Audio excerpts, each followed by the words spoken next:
Brian, I would imagine that one of the most common questions that you get from potential clients is, can I retire? Right. That is probably the primary question I get in financial planning. But what's interesting is a lot of people, especially where I live, they made their money in real estate. And most people that have a job or a business really think about, okay, I'm going to retire when I'm 65, or I'm going to retire at a certain point in time, or when I sell it.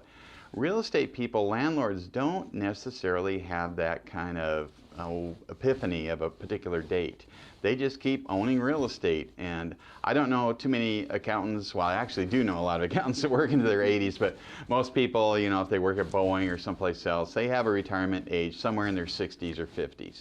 Landlords, though, they'll just hang on over and over and over. So a lot of people are starting to come to me, especially with the baby boomers aging, going, you know, do I have to work forever? I'm a landlord. Just because I'm a landlord, do I really have to work forever? So they're starting to have kind of a paradigm shift to where maybe life isn't about how much I can make, you know, fixing toilets and all this stuff for the rest of my life.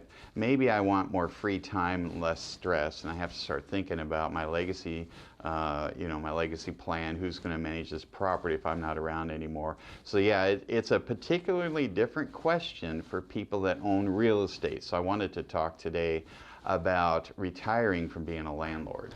So Brian, can you expand on that? How can you retire from being a landlord? What is the strategy here? Yeah, because a lot of people, they really struggle with that, because it's like, well, it's not that bad, although I haven't taken a trip in 6 years, but, you know, and my wife wants me to spend more time doing something else, and my properties are getting older and so forth. So, you know, there's a lot of reasons. Now, one of the interesting things that I've come across with people is I'll say, well, what's your rate of return on your real estate? What are your rents? And I'll say, oh, I make 15%. No, you don't.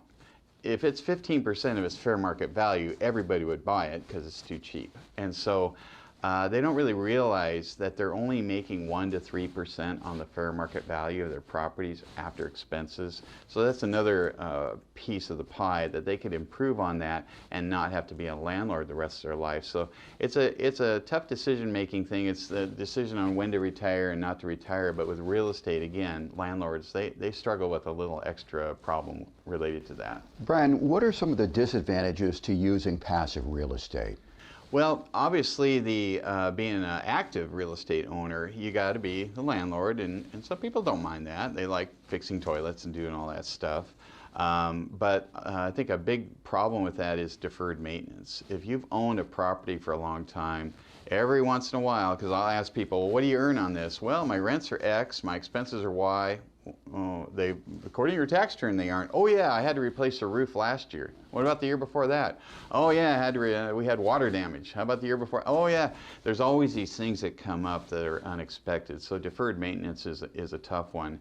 But one of the advantages of owning active real estate is sometimes you have a better rate of return. And that's because you still have a job. Generally, when you work, you have a better rate of return. Brian, can you give me an example of someone that you've taken from being an active landlord to a passive landlord?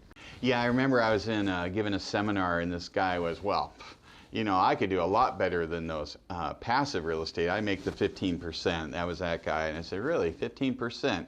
15% based on what? Well, my rent's divided by what I paid for the place 30 years ago. I said, well, that's not how you compute it. You take your rents minus your expenses divided by what it's worth today. What's your rate of return now? And we worked him down to, well, it's probably about 2%.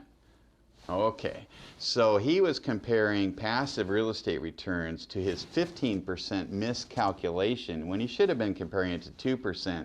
And I kind of was looking at him. He was about 75, 80 years old, maybe 150 pounds overweight, didn't look in very good shape. So I kind of thought, maybe you ought to consider not trying to be the richest guy in the graveyard. Maybe it's time for you to think about passive real estate, retiring from being a landlord.